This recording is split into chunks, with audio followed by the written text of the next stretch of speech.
தமிழ் திரையுலகினுடைய முக்கிய இயக்குனர்களில் ஒருவராக இருந்த பாக்கியராஜனுடைய மறைவு இன்னுமே ரசிகர்களுக்கு மீளா துயரத்தை கொடுத்துருக்குன்னு தான் சொல்லணும். அது மட்டும் இல்லாமல் திரையுலகத்தில் இருக்கக்கூடியவர்களுமே இன்னும் அந்த சோகத்தில் இருந்து வெளிவரலைங்க. இந்த துக்கமான நேரத்தில் அவருடைய இறுதி அஞ்சலி, இறுதி ஊர்வல நிகழ்வுகளில் எல்லாத்துலேயுமே முன்ன அது எல்லா ஏற்பாடுகளையும் கவனிச்சுக்கிட்டவர் அப்படின்னா இயக்குனர் பார்த்திபன் சார் தான். பாக்கியராஜ் அவர்களுடைய இறப்பில் பார்த்திபன் சாருக்கு அந்த நாளில் ஏற்பட்ட ஒரு கசப்பான அனுபவத்தை தாங்க இப்போ மனம் திறந்து பேசியிருக்காரு. ஸோ அப்படி அவருக்கு என்ன நடந்துச்சு அப்படின்றத இந்த வீடியோவில் நம்ம ஃபுல்லாக பார்க்கலாம். சமீபத்த பேட்டியில் பேசின பார்த்திபன் பாக்கியராஜோடைய இறுதி ஊர்வலத்தில் அவருக்கு என்ன மாதிரியான கசப்பான ஒரு அனுபவம் நடந்தது அப்படின்றத பேசியிருந்தார். அதாவது பார்த்திபன் சாருடைய இறுதி ஊர்வலத்துக்கு ஏராளமான மக்கள் திரண்டிருந்தாங்க. சொல்லப்போனால் ஒரு அடி கூட நம்மளால் நகர முடியல, அந்த அளவுக்கு கூட்டம். இந்த கூட்ட நெரிசலில் பார்த்திங்கன்னா அப்போ தான் நிறைய கூட்டம் இருந்தப்போ தான் கீர்த்தி சுரேஷ் வந்திருந்தாங்க. ஸோ தன்னுடைய இரங்கலை தெரிவிக்கிறதுக்காக பாக்யராஜ் சாரை பார்க்க வந்தப்போ அவங்க என்ன பண்ணிட்டாங்கன்னா பார்த்துட்டு வெளியில் போகும்போது அந்த கூட்ட நெரிசலில் மாட்டிட்டாங்க. அவங்களால அந்த கூட்டத்தில் இருந்து கொஞ்சம் கூட நகர்ந்து அவங்களுடைய கார்கிட்ட கூட போக முடியல, அந்த அளவுக்கு கூட்டம். ஸோ அவர் பார்த்திபன் சார் அதை பார்த்துட்டு மனிதாபிமானத்தினுடைய அடிப்படையில் தான் அவர் அந்த உதவியை செய்திருந்தார். அப்போ என்ன பண்ணாருன்னா அவங்கள பாதுகாப்பாக கூட்டத்திலேருந்து அழைச்சிட்டு போய் காரில் ஏற்றி விட்டார். ஸோ இந்த ஒரு நிகழ்வை பார்த்துட்டு அந்த துக்க நேரத்தில் அவ்வளோ கஷ்டமான சூழ்நிலையில் நிறைய கேமராக்கள் இருக்குது, எல்லாருக்கும் தெரியும். ஆனாலுமே கூட அங்கேருந்த ஒருத்தர் கேட்ட அந்த கேள்வி பார்த்திபன் சார் ரொம்பவே கஷ்டப்படுத்தியிருக்கு, வேதனைப்படுத்தியிருக்கு அப்படின்னு அவர் சொன்னார். அங்கே இருந்ததில் ஒருத்தர் என்ன கேட்டிருக்காருன்னா, கீர்த்தி சுரேஷை காரில் போய் ஏற்றி விட்டுட்டீங்க, ஒருவேளை இந்த இடத்துல இப்போது த்ரிஷா வந்திருந்தாங்க அப்படின்னா நீங்கள் என்ன செய்வீங்க அப்படின்னு ஒருத்தங்க கேட்டிருக்காங்க. ஸோ நெருங்கிய ஒருத்தரை இழந்துட்டு ரொம்ப கஷ்டமாக வேதனையில் சொல்ல முடியாத வழிகளோடு இருக்கக்கூடிய அந்த ஒரு சூழ்நிலையிலையும் இப்படிப்பட்ட கேள்விகளை கேட்கணுமா? சமூக வலைத்தளங்களில் இருக்கக்கூடியவங்க, இந்த மீடியாக்களில் இருக்கக்கூடிய பர்சனெல்லாம் பார்த்திங்கன்னா எந்த சூழ்நிலை, எந்த இடம், இந்த இடம் பொருள் ஏவல்னு சொல்லுவாங்க இல்லையா, இதெல்லாம் பார்க்காம நிறைய கேள்விகளை கேட்டு எல்லாருமே கஷ்டப்படுத்திடுறாங்க. அதே நேரம் இந்த கேள்வி கேட்டதுக்கான காரணம் இதுவாக தான் இருக்கும் அப்படின்னும் பார்த்திபன் சார் சொல்லியிருந்தார். அதாவது ஒரு சில மாதத்துக்கு முன்னாடி சிஎம்மாக இருக்கக்கூடிய விஜய் அவர்களையும் த்ரிஷா அவங்களையும் இணைத்து நிறைய விஷயங்கள் பேசப்பட்டு இருந்தது இல்லையா. அப்போ நடிகை த்ரிஷா குறித்து பேசின கருத்துக்கள் சமூக வலைத்தளங்களில் சர்ச்சையை ஏற்படுத்தினுச்சு அப்படின்னும், அதுக்காக நான் அதுக்கப்புறமா விளக்கம் கொடுத்து மன்னிப்பு கேட்டுட்டேன் அப்படின்னும் பார்த்திபன் சார் சொல்லியிருந்தார். அந்த பழைய விவகாரத்தை மனசில் வச்சுக்கிட்டு தான் அந்த துக்க நிகழ்வில் கூட ஒரு பரபரப்பை ஏற்படுத்தணும், இது ஒரு பேசு பொருளாக மாறணும் அப்படின்னு நினச்சி தான் இந்த கேள்வி கேட்டிருக்காங்க அப்படின்னும், அந்த கேள்வி தன்னை ரொம்பவே பாதித்ததாகவும் அவர் தெரிவிச்சிருந்தார். அவருடைய இந்த கருத்துக்கு சமூக வலைத்தளங்களில் பலரும் இப்போ ஆதரவு தெரிவிச்சிட்டு இருக்காங்க. துக்க நிகழ்வுகளில் மரியாதையை காக்கணும் அப்படின்ற ஒரு கருத்தையும் வலியுறுத்திட்டு இருக்காங்க. ஸோ கண்டிப்பாக இதை யாரெல்லாம் அக்செப்ட் பண்ணிக்கிறீங்க அப்படின்னு மறக்காம கமெண்ட் பண்ணுங்கள். ஏன்னா அந்த துக்கமான இடத்துல பூர்ணிமா மேம் ரொம்பவே உடஞ்சி போயிருந்தாங்க.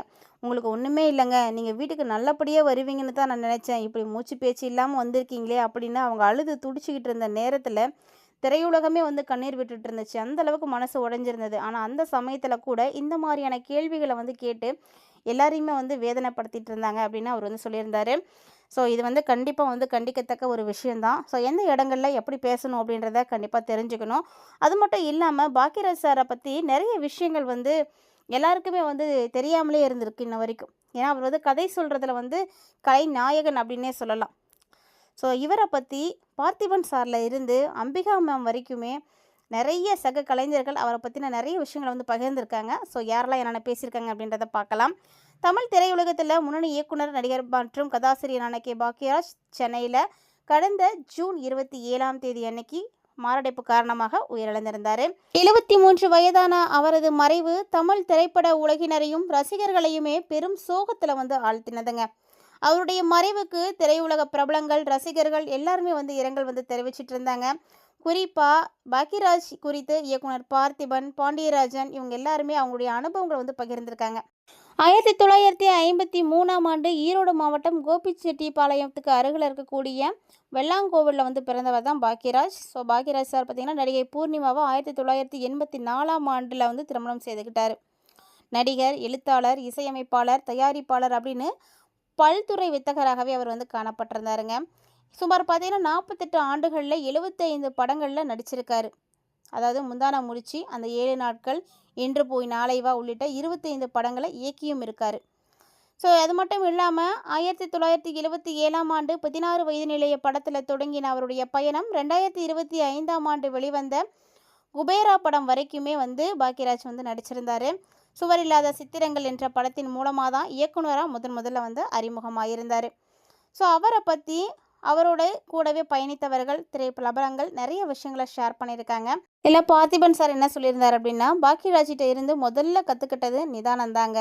நிதானமாக யோசித்து திட்டமிட்டு செயல்படுறதா எனக்கு அவர்கிட்ட ரொம்ப பிடிக்கும். அவருடைய ஒவ்வொரு படத்திலும் கற்றுக்கொள்ள ஏதாவது ஒரு விஷயம் கண்டிப்பாக இருக்கும். எனக்கு அவருடைய திரைப்படங்களில் நிறைய படங்கள் ரொம்ப பிடிக்கும். அதுவும் ஒரு கை ஓசை, மௌன கீதங்கள், விடியும் வரை காத்திரு, டார்லிங் டார்லிங், தாவணி கனவுகள், இந்த மாதிரி நிறைய படங்களை சொல்லிகிட்டே போகலாங்க. எல்லாமே ரொம்ப நல்லா இருக்கும். அதே மாதிரி அம்பிகா மேம் என்ன சொல்லியிருக்காங்க அப்படின்னா, அந்த 7 நாட்கள் தன்னுடைய வாழ்க்கையில் மறக்க முடியாத படம் அப்படின்னு அவங்க சொல்லியிருக்காங்க. ஏன்னா அந்த படத்தில் நடித்த வசந்தி கதாபாத்திரம் இன்னைக்கு அளவுக்குமே ரசிகர்களால் வந்து பாராட்டப்பட்டுருக்கு. பாக்யராஜை இன்னைக்கும் பாலக்காட்டு மாதவன் என்றும் அவர் தன்னை வசந்தி என்றும் பாசத்தோடு வந்து அழைப்பதாக தெரிவித்திருக்காங்க. பாக்யராஜுடைய நகைச்சுவை உணர்வு தனித்துவமானது.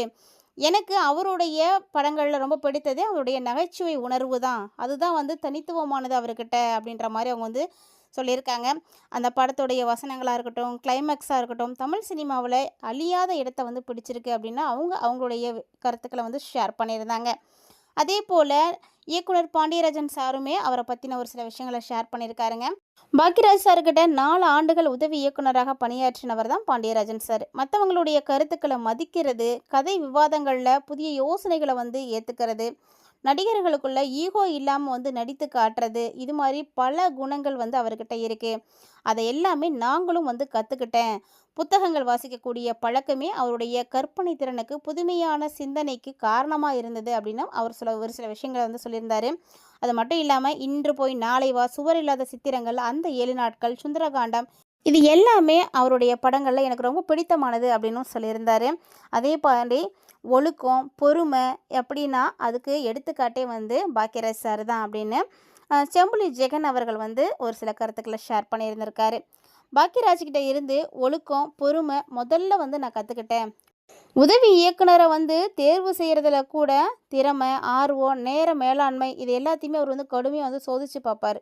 தினமுமே பல புத்தகங்களை வந்து வாசிப்பார். அதுவே அவருடைய வெற்றிக்கு முக்கிய காரணமாக இருந்தது அப்படின்னும், நல்ல யோசனைகளை யார் சொன்னாலும் அதை வந்து ஏற்றுக்கொள்ளக்கூடிய மனப்பான்மை தான் அவர்கிட்ட இருந்த மிகப்பெரிய பலம் அப்படின்னு அவர் வந்து குறிப்பிட்டிருக்காரு. ஸோ கதை, திரைக்கதை, வசனம், இயக்கம், நடிப்பு அப்படின்னு எல்லா துறைகளிலுமே தனித்துவமான முத்திரைகளை வந்து பதித்தவர் தான் பாக்யராஜ். தமிழ் சினிமாவில் புதிய கதை சொல்லக்கூடிய பாணியை உருவாக்கிய படைப்பாளிகளில் ஒருவராக இன்றைக்கும் அவர் தான் வந்து இருந்துகிட்ருக்காரு. அவருடைய படங்கள் தலைமுறைகளை தாண்டி ரசிகர்களால் தொடர்ந்து வந்து பாராட்டப்பட்டுருக்கு அப்படின்னும் அவர் வந்து குறிப்பிட்டிருக்காரு. இதுபோல் பலரும் பல கருத்துக்களை வந்து பதிவு பண்ணிகிட்டு இருக்காங்க. ஸோ பாக்யராஜ் சார்கிட்ட இருக்கக்கூடிய இந்த நல்ல குணங்களில் உங்களுக்கு எது ரொம்ப பிடிச்சிருக்கு அப்படின்னு மறக்காமல் கமெண்ட் பண்ணுங்கள். மேலும் இந்த மாதிரியான அப்டேட்ஸ்லாம் நீங்கள் உடனுக்குடன் பார்த்து தெரிஞ்சுக்கணும்னு நினைக்கிறீங்கன்னா நம்ம சேனலை சப்ஸ்கிரைப் பண்ணிவிட்டு ஃபாலோ பண்ணிக்கோங்க.